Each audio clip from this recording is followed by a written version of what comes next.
many cultures, including mine, there is a familiar belief. If you suffer enough, life will eventually reward you. We want to believe that the world is fair, that suffering will eventually be rewarded. But this belief often justifies pain instead of questioning it. This belief is comforting. It gives meaning to pain. But the problem begins when societies start to romanticize suffering. When suffering becomes not just normal, but morally admirable. Slowly, we begin to believe that pain equals progress, that difficulty equals value, and that the more we suffer, the more deserving we are. You can see this everywhere, in schools, in relationships, at work. For example, students are often praised for studying excessively, sleeping very little, and ignoring their mental health. Over time, this lifestyle leads to burnout, which is emotional exhaustion, loss of motivation, and declining well-being. Yet we still call it a dedication. Another example appears in relationships and marriage.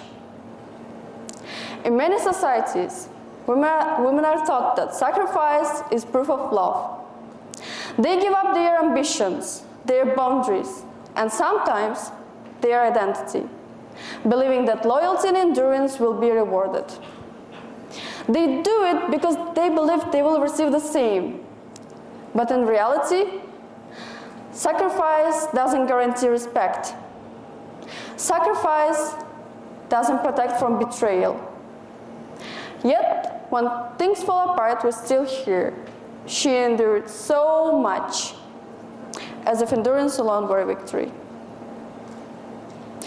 In all these cases, suffering is not a challenge that leads to growth. It becomes a moral expectation. And this is where I want to pause and reframe the idea. What if suffering is not a virtue at all? What if it's simply information? Pain tells us that something is misaligned, unhealthy, or unsustainable. But instead of listening to it, we are taught to endure it or even admire it. Let me ask you something. Have you ever given everything to a friendship, a relationship, or a dream and got nothing back? Like in a friendship, you were always the one reaching out. You always remembered their birthday, give thoughtful gifts, and they just forgot yours again. Or a relationship where you gave and gave and gave your time, your care, your energy, and one day you realized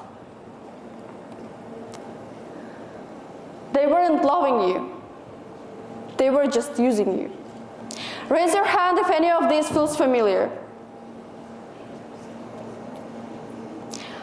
Most of us have been there. Let me share a real example. I have a friend, let's call her Anna.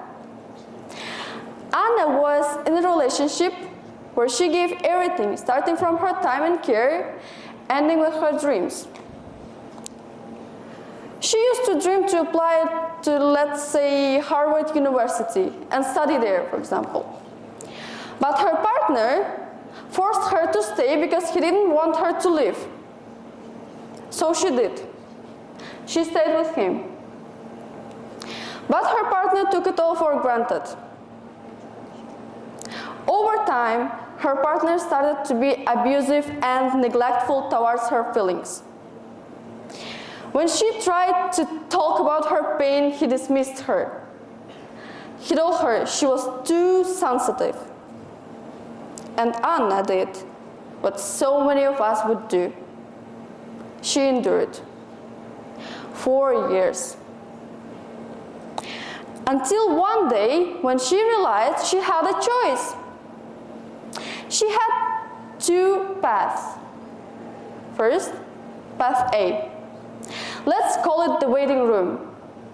In this room, you stay. You say nothing. you keep enduring. In this room, we tell ourselves, this is just how life is. Real strength means endurance. So we stay, we try harder, we silence the pain, and what happens? We burn out. We repeat the same pattern with the next person, the next job, and the next goal. The pain doesn't go away.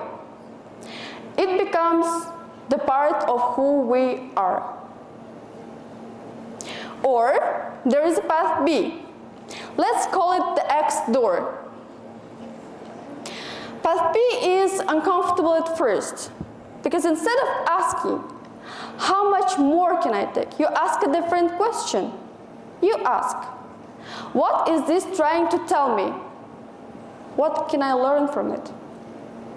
Maybe the relationship is one-sided. Or maybe the job is slowly killing you. Or maybe the goal you're chasing isn't even yours. So here we speak. We tell the truth. I am unhappy. This is not working. And if nothing changes, you walk away.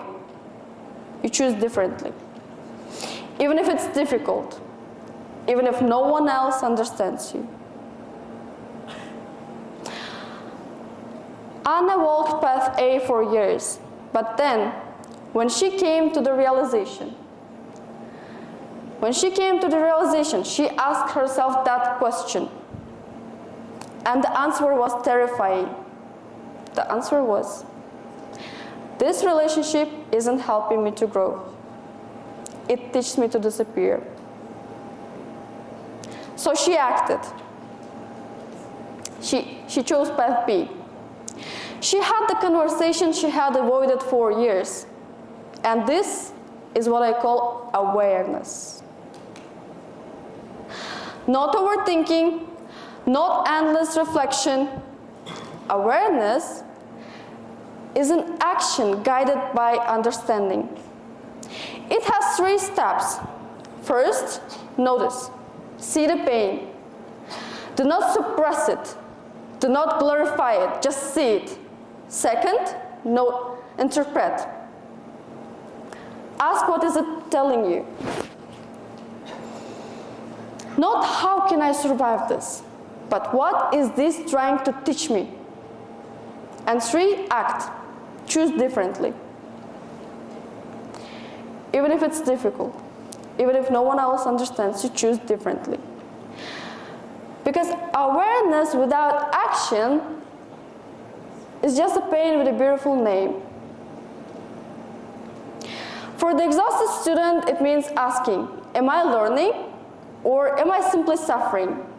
For the woman thought that that sacrifice is proof of love, it means asking, is it mutual or am I the only one giving? This mindset doesn't reject difficulty. It rejects meaningless suffering. The belief that suffering leads to reward isn't individual. It is social. We inherited it. We pass it on through advice, praise, and silence. But a community begins to change when one person stops saying this is normal and starts asking, is this healthy? That person becomes what I call the +1, the one who breaks the pattern. Anna became that +1. Strength isn't defined by how much pain someone survives. It is defined by how consciously they live. So my message is not avoid pain. Pain is inevitable. My message is do not glorify it. Do not worship it. Suffering is not a requirement for growth. Awareness is.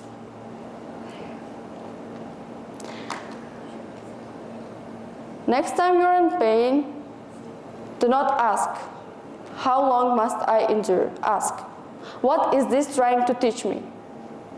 And have the courage to listen. Anna did. She stopped waiting for a reward that was never coming. She walked out of the waiting room. And that wasn't a weakness. That was the first time when she was truly strong. Thank you.